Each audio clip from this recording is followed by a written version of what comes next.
Mesdames et messieurs, merci de votre fidélité. Il est notre invité à la une, ancien directeur de cabinet au Parlement. Nous sommes en République démocratique du Congo. Il est actuellement directeur encore de cabinet dans une vice-primature dans le gouvernement actuel, avocat de son État. Il est analyste politique. Kojo Ndoukouma, merci d'avoir répondu une fois à notre invitation. Je vous remercie. Voilà. Mesdames et messieurs, l'actualité reste dominée par ces discours du chef de l'État annonçant le dialogue sans préciser quand, où, comment ça va se passer. Première question, comment vous avez reçu le discours du chef de l'État? Première analyse dans les réseaux sociaux, nous parlons des réseaux sociaux des médias. Le chef de l'État n'a pas donné la précision, il a été imprécis. Avez-vous la même lecture? La première question qui se pose, c'est en termes de temporalité. Un discours de cette nature, c'est toujours un discours dont le calcul d'opportunité est important. Nous sommes à quelques semaines de décembre où traditionnellement, le chef de l'État s'exprime par un message sur l'état de la nation. Mais il a souhaité intervenir pour fixer l'opinion de ses compatriotes sur les questions relatives au dialogue politique dans le pays. Déjà, cette question de temporalité démontre que beaucoup de paramètres ont été retenus pour pouvoir amener à faire le pas sur un comité préparatoire à ce dialogue. Maintenant, le dialogue, vous le dites, dans pas le une discours... annonce, c'est pas une annonce sous pression de l'UDPS qui a dit si avant novembre il n'y a pas convocation, il ne participe pas. N'espérons pas que c'est par empressement ou sous pression de l'UDPS. J'ai suivi les informations il y a quelques jours où il y a eu une révision de cette position d'ultimatum. Parce que les actes de bonne foi qui ont déjà été posés plaident en faveur d'une confiance mutuelle. On ne peut pas être engagé dans un dialogue sans se faire mutuellement confiance et sans se reconnaître comme interlocuteurs réciproques l'un et l'autre. Par rapport à la question que vous aviez posée sur le contenu du dialogue, je pense que le chef de l'État, dans son discours, a d'abord fait une économie de toutes les consultations qu'il avait faites depuis plusieurs mois. Ça veut dire qu'il y a eu des consultations des acteurs politiques, des acteurs institutionnels, des membres de la société civile, à qui, à la conclusion de ces consultations, il a eu à donner une restitution. Et le discours qui a été donné est empreint justement de toute cette synthèse des desiderata, de tous les inputs qui ont été donnés. Et comme le dialogue n'a pas encore commencé et qu'il y a un comité préparatoire, le chef de l'État est resté ouvert dans son raisonnement en donnant plusieurs pistes de direction. Parce qu'il ne peut pas déjà calfeutrer les futurs membres de la commission préparatoire sur un ordre du jour qui, de surcroît, doit pouvoir être consensuel. Donc il a donné quelques directions sur des problématiques nationales. Par exemple, la question de la diaspora. Par exemple, la question du financement des élections. Par exemple, la question du calendrier électoral global, en affirmant d'ailleurs qu'il n'en existe un, mais dont l'opérationnalité n'a pas pu être rencontrée. Il a également parlé du cycle de difficultés, pour ne pas dire des violences, qui ont été rencontrées depuis 2006, qui ont été rencontrées ensuite en 2011. C'est instruit par les leçons du passé qu'il veut projeter un avenir qui déjà doit se conjuguer avec les acteurs qui vont réfléchir au présent. Et dans ce discours, moi je n'ai pas vu le chef de l'État lui-même préoccupé sur son sort. Il parle pour la nation, il parle pour le peuple, il parle pour la paix, en appelant toutes les personnes qui ont une idée peut-être différente du Congo à venir parler dans le cadre de la République. Et pensez-vous que ça va trouver le consensus des gens? Les gens vont recevoir cet appel? C'est une question dialectique. Ou on dialogue, ou on va dans la confrontation. Ou on dialogue, ça veut dire on va dans la confrontation des idées, ou on refuse de dialoguer et c'est une explosion en dehors d'un cercle de concertation, ça veut dire on entre dans le schéma de la rue.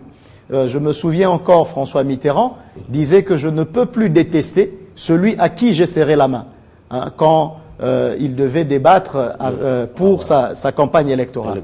Donc le dialogue, déjà, c'est un rapprochement des cœurs.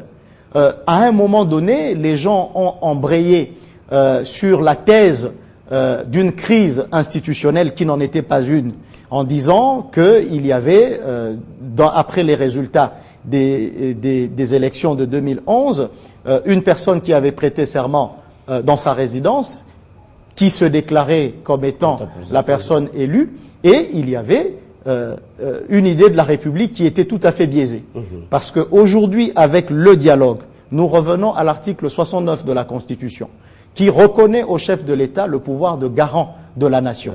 Donc toutes les personnes qui acceptent le dialogue, acceptent l'idée de la République, qui est aujourd'hui incarnée, qui est aujourd'hui garantie, donc cette idée de la République, par le chef de l'État, élu sur base de l'article 69. À part cela, le dialogue permet d'avoir des opinions dissidentes. Vous savez, lorsqu'on organise les élections, il y a toujours un gagnant, parce qu'il obtient soit une majorité absolue, soit une majorité relative. Et il y a toujours un perdant qui canalise en fait une bonne partie de la population. Nous n'avons pas eu l'expérience du porte-parole de l'opposition, quoique c'est une tradition anglaise qu'on a voulu reproduire ici, mais on a pris l'habitude dans des démocraties modernes de pouvoir écouter également les opinions dissidentes, pour qu'on arrive justement à connaître l'idée de cette personne, de ces personnes qui n'ont pas pu remporter les élections, pour savoir comment nous construisons la nation ensemble. Parce que la nation n'est pas faite que de la majorité, la nation est faite également de l'opposition et elle est faite également de la société civile.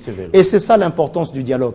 Alors maintenant, les personnes qui veulent participer au dialogue veulent avoir des garanties des bonnes fins pour arriver à un certain nombre d'acquis.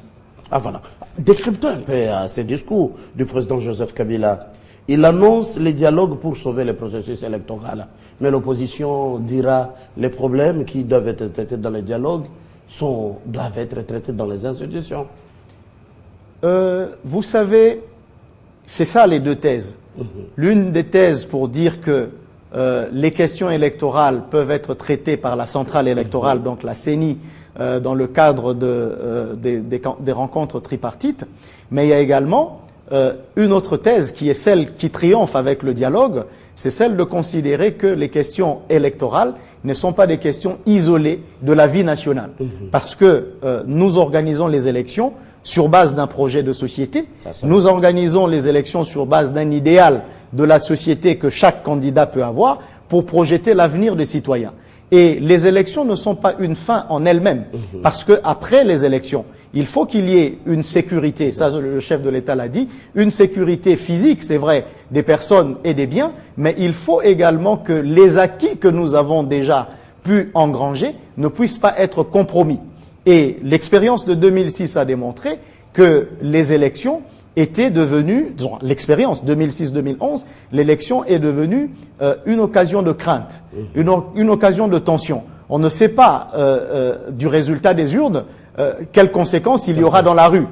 Vous avez les opérateurs économiques, par exemple, qui sont assez inquiets de tout ce qui peut se passer pendant les processus électoraux.